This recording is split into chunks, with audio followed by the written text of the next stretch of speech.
Welcome again to our weekly online Bible class from Pine Valley Church of Christ. And we are continuing and coming close to the conclusion of our study of the book of Jeremiah, which we have entitled Tears in Heaven. We have seen great mourning and weeping that takes place not only with Jeremiah as he has to prophesy these devastating words about his country and about his city of Jerusalem. And we find that it is a reflection of how God himself feels in these things. And we're going to see that again today. Because as we come to the end, we've already seen the final destruction of Jerusalem and the temple. And at this point, the book turns to other prophecies that Jeremiah has made that have to do with the surrounding nations. And he has made these at different times in his work and ministry. But he has wants the people of Israel to know that God's judgment doesn't come just to them, and he doesn't care just for them, but he cares about all the nations around us. And if you've ever experienced an earthquake, you understand that feeling of the ground moving under your feet. Things are so unsettled, you're trying to find safety.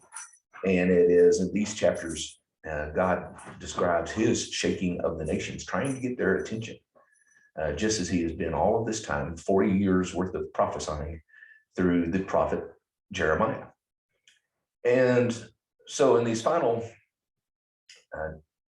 chapters, it begins with the nation that they have been putting all of their hope in, that they could help them deal with the Babylonian threat, and that was Egypt. The first part of this is, we are told, is given in the fourth year of King Jehoiakim, which was 606 BC.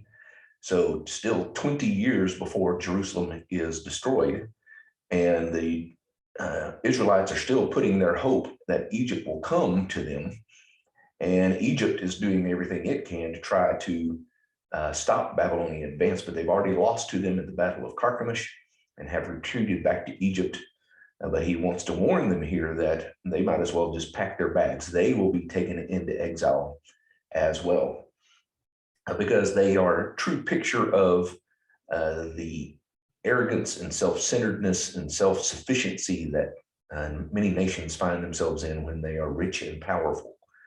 And that was what the Israelites saw, the people in Judah. And even we saw in the end when Jeremiah had told them not to, that last remnant, not to go to Egypt, they all decide to go, and he goes with them because they are going to face the same judgment as everybody else. And he talks about the arrogance which they have. Who is this that rises like the Nile, like rivers of surging waters? Egypt rises like the Nile, like rivers of surging waters. I will rise and cover the earth. I will destroy cities and their people. So this is how they see themselves.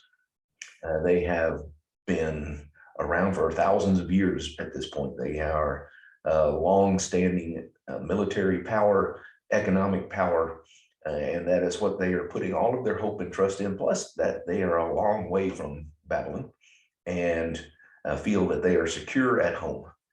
And he tells them that's not going to help them in any way.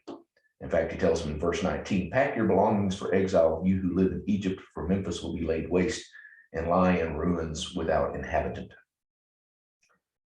The enemy from the north that is going to attack all these other countries is going to make his way all the way to Egypt and conquer them as well and take its people into exile, just like it had done with Judah. The last part of this prophecy that's began in verse 13 seems to be after Jerusalem has been destroyed, and he again is prophesying to the people of Egypt that Nebuchadnezzar is coming your way. He even again specifically mentions in verse 26, I will hand them over to those who seek their lives, to Nebuchadnezzar, king of Babylon, and officers. Later, however, Egypt will be inhabited as in times past.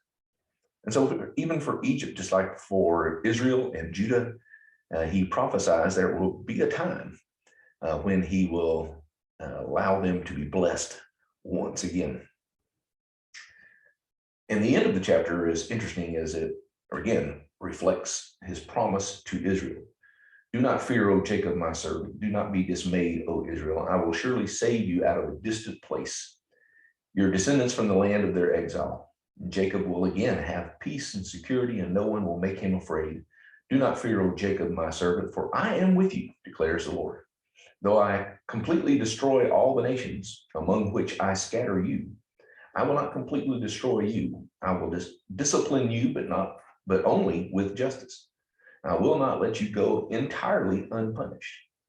Again, he wants them to understand his purpose in all of this, and that is to bring them to repentance and come back to a relationship with him, so that he would then restore them, bring them home from whatever nation they have been scattered to. And it's an image that we're very familiar with now with the situation in Ukraine, and many of their citizens are fleeing to surrounding countries, trying to get away from the barrage of the war brought on by Russia. Beginning in chapter 47, he moves to various other neighbors that are surrounding them. It begins over by the Mediterranean Sea with the Philistines,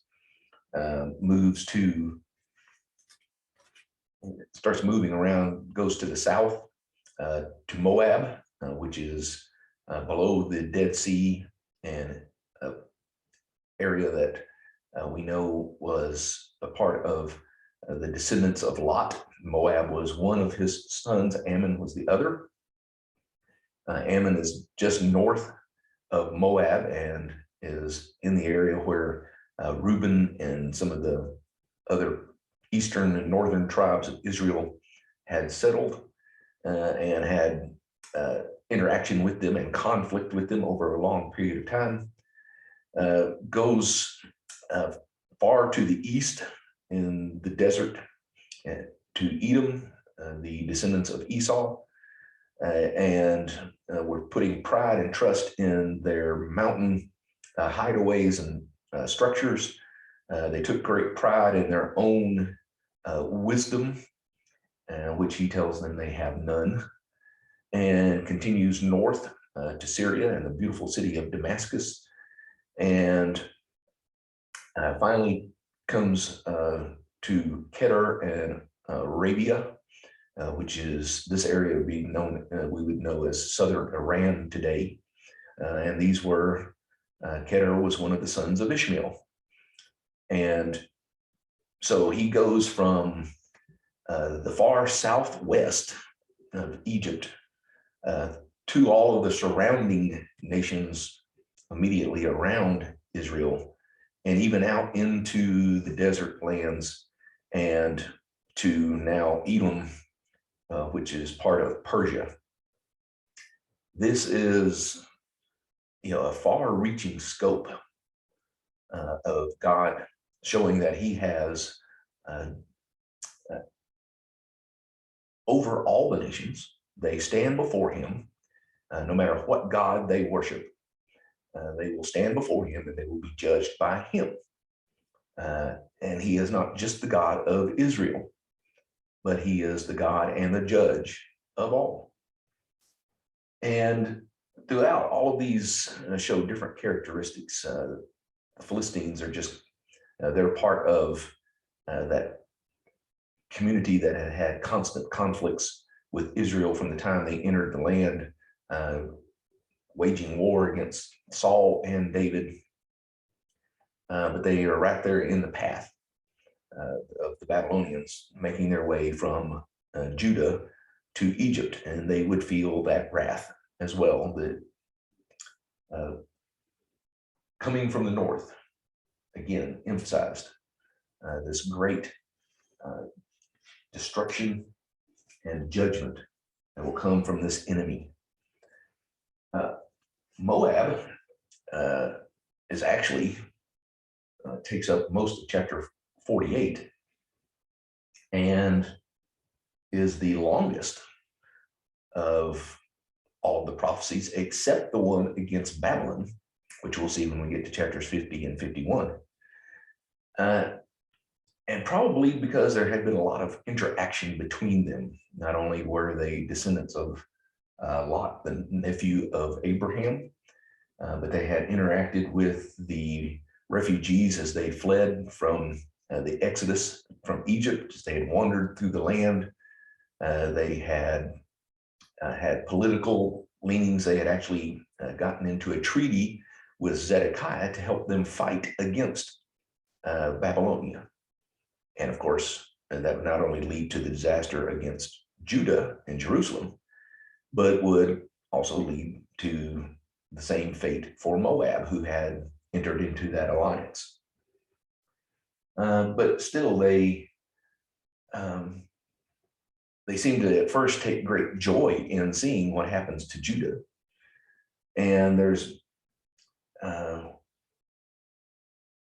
verse 27, he mentions, was not Israel an object of your ridicule? Was she caught among thieves that you shake your head in scorn whenever you speak of her?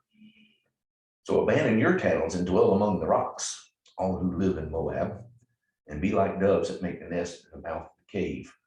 We have heard of Moab's pride and her overweening pride and conceit, her pride and arrogance, her haughtiness in her heart. I know her insolence, but it is futile, declares the Lord, and her boast accomplished nothing. But it's interesting to note that just as he has wept over Israel and then Judah and Jerusalem and the judgment that he must bring on them, he also mentions in verse 31 and following his mourning, his weeping that he will have over Moab, because these are his people. All nations are his people, and he weeps over them, not just those in covenant relationship with him. And it's a powerful picture to see the God of heaven weeping over these individuals who have been arrogant, have been sinful, have turned against him, even though they have known him in the past. And he weeps for them. And in fact, at the end of the chapter, he tells them that there will come a day when I will restore the fortunes of Moab in the days to come. Again, a picture of hope for the future. He moves up to Ammon and talks about the destruction that is coming on them. Again, they're in the path of the Babylonian army, and they seem to have taken joy in seeing the destruction of Judah or of Israel before that, and they will face judgment. But again, verse 6 of chapter 49, afterwards I will restore the fortunes of the Ammonites. Edom, who are the descendants of Esau, and who take great pleasure over time of harassing them, fighting against them, even from the time of Esau and Jacob and the struggles that they had with each other. And there was just this running feud between them. But God says, verse 10, I will strip Esau bare.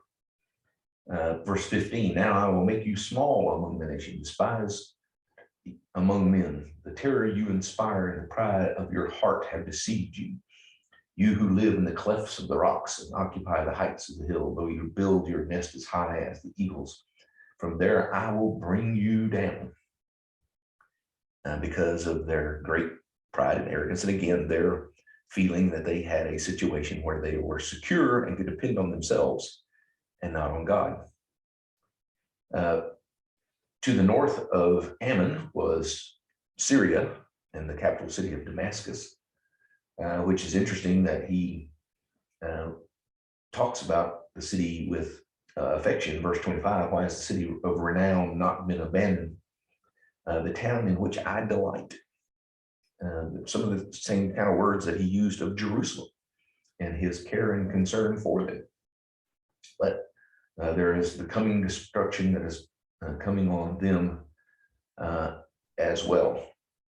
Because again, Damascus is in Syria, where the country most directly in the path of any enemy from the north, which would be either Babylon, which is modern day Iraq, or Persia, modern day Iran, who was coming later.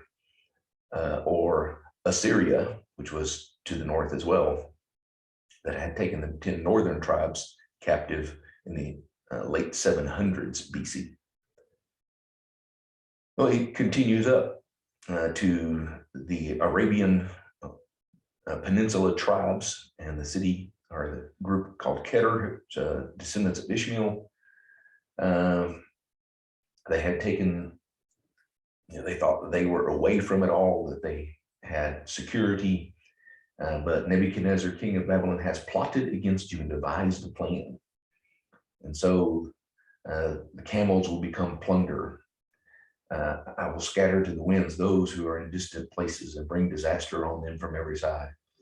And Hazor will become a haunt of jackals, a desolate place, and no one will live there. No man will dwell in it. And there's no picture of hope there, though there is given in some of the other prophets, because God cares about all of these individuals. Elam in Persia also finds is given the same denunciation early in the reign of Zedekiah, well before Nebuchadnezzar has made his path into the area and beginning his place of conquest. Then finally, after he's covered all these neighbors and dealt with Egypt in the south, he goes to the enemy in the north. His servant, he is called Babylon and Nebuchadnezzar.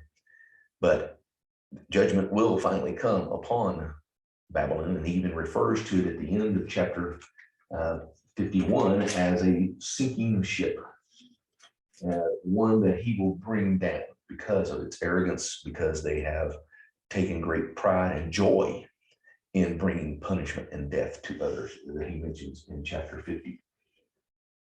And there's amazing imagery given throughout these chapters, which are reflected in the book of Revelation.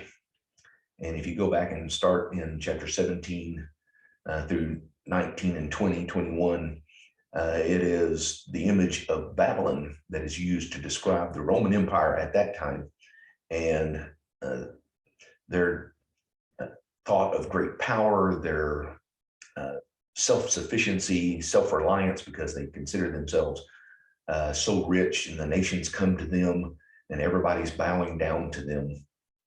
And he uses the same imagery that he gets from Babylon. And it's interesting, we're told at the end that this message was given to Sariah to take with him when he and Zedekiah went in the 4th year of his reign to Babylon, to be read aloud. And after he reads it, see that you read verse 61, when you get to Babylon, see that you read all these words aloud, then say, "O Lord, you have said you will destroy this place so that neither man nor animal will live in it, and it will be desolate forever. And when you finished reading this scroll, tie it to a stone and throw it into the Euphrates. And then say, so will Babylon sink to rise no more, because after this disaster I will bring upon her, and her people will fall." And so even the mighty Babylon, the most powerful nation on earth at that time, even greater than Egypt, was going to stand before the Lord God of all creation and be judged and be sunk. And it is an amazing picture that we have of just how Babylon falls apart before the Persian army as it invades. But this takes place. This is given. This prophecy takes place 7 years before Nebuchadnezzar destroys Jerusalem. He has already made them a vassal kingdom. He has already set up Zedekiah as his own puppet king. He has already taken Daniel and his 3 friends into captivity back in 606. Later, he comes, and when he sets up Zedekiah, he takes others off into captivity, which include Ezekiel. And then finally, there's the ultimate exile that comes at the destruction of the city. But it doesn't matter just how great they are. The sea will rise over Babylon as roaring waves will cover her. Babylon must fall because of Israel's slain, just as the slain and all the earth have fallen because of Babylon. You who have escaped the sword, leave and do not linger. Remember the Lord in the distant land and think on Jerusalem. He's already calling on his people to be ready to leave and to be able to go home. Because he says, verse 44, I will punish Babylon, make him spew out what he has swallowed. In other words, all those exiles that he has taken captive will be allowed to go home, and they are spit out. It's very similar imagery to what we have and what in the story of Jonah. Wants to know that there is a future throughout all of this and for all of these nations. He's already spoken of the future of Israel, that they will be brought home from all the different nations in which they have been scattered, either the 10 northern tribes of Israel or the 2 southern tribes of Judah. They will have a future. God is working out his plan to redeem them. And this becomes an important part here to see God at work, not just in Israel or just in the city of Jerusalem or in his temple, but he is at work in all the nations as part of his redemptive plan, which he's going to carry out through the nation of Israel or the Jews in the name through the agent of his son, Jesus Christ, a descendant of David, comes into the world and establishes his kingdom, which will last forever. As we remember, we talked about the different horizons that Jeremiah looks at. There is that closer horizon, like looking through a telescope or a pair of binoculars, and you see more clearly, which that would refer to the 70 years of the captivity being over and they're allowed to come home. But then there's that mountaintop horizon where you can see even further because you're standing at a higher place, which looks on to the time when Jesus does come and establishes the kingdom of God here on earth as prophesied by Daniel in Babylon, serving under King Nebuchadnezzar, and that it would smash into the earth and consume the entire, and go to all of these nations. Many of these nations that are listed here are referenced in Acts chapter 2 as having Jews there on the day of Pentecost. And after they leave there, they take that message home with them. God is preparing his plan. He is continuing to work with them to bring about the redemption of all nations. And so we see through here that violence and terror, whether it is done by Babylon or it is done by even these lesser nations to the people, nations around them, and especially to the poor and the underprivileged in their own countries. It says, this will be avenged. God will take care of it. And the arrogance will be humbled. A major message throughout the book of the prophecies of Daniel. And other gods are powerless to save, whether it's the many gods of Egypt, whether it is Molech and some of the other countries, or Bel, the great dragon god of the Babylonians. And nations rise, nations fall, and some even rise again. But the only constant thing is God and his kingdom. And it is his kingdom that is the only one that will be eternal. And God is in control then of what nations do rise and when they do fall. And the fall of Babylon is a sign of restoration and the final defeat of evil. It's not only a sign of the restoration and resettling of Israel and the rebuilding of Jerusalem, but it is, as used by John in the book of Revelation, it is a sign of that ultimate victory that would come over the Roman Empire, as described in chapter 19, and ultimately over Satan and all the evil that he has gathered around him to attack the people of God in Revelation chapter 20. And ultimately, evil is defeated, a new earth and a new Jerusalem descends where the people live with God in blessing forever. This is a first sign. It's that first horizon to see what's going to happen to Babylon. But it looks far beyond to that Hubble horizon, the time of the end when God brings his redemptive plan to its final completion in the judging of all the nations and gathering his people home. But it's also important to see that God deals with all nations consistently.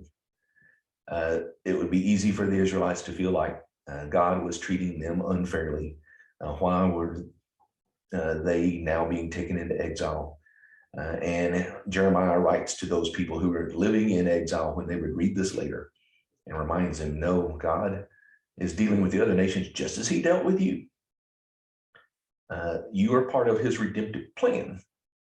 And in that sense, working through you gives you some favored status at this point, but you still are being treated and judged like anyone else. That if you do not put your faith and hope in the one true God, there is no hope for you. And it is a reminder, it was a reminder to them as they lived in exile and they felt like the ground was moving under them. They didn't know where to look for any kind of safety or security, that they could trust their God. And as we live today in between that second horizon of the coming of Jesus and the establishment of his kingdom to that final horizon of the last judgment, our world can seem like, and our lives can seem like we're in an earthquake and everything is unsettled and it's hard to know where to look and trust.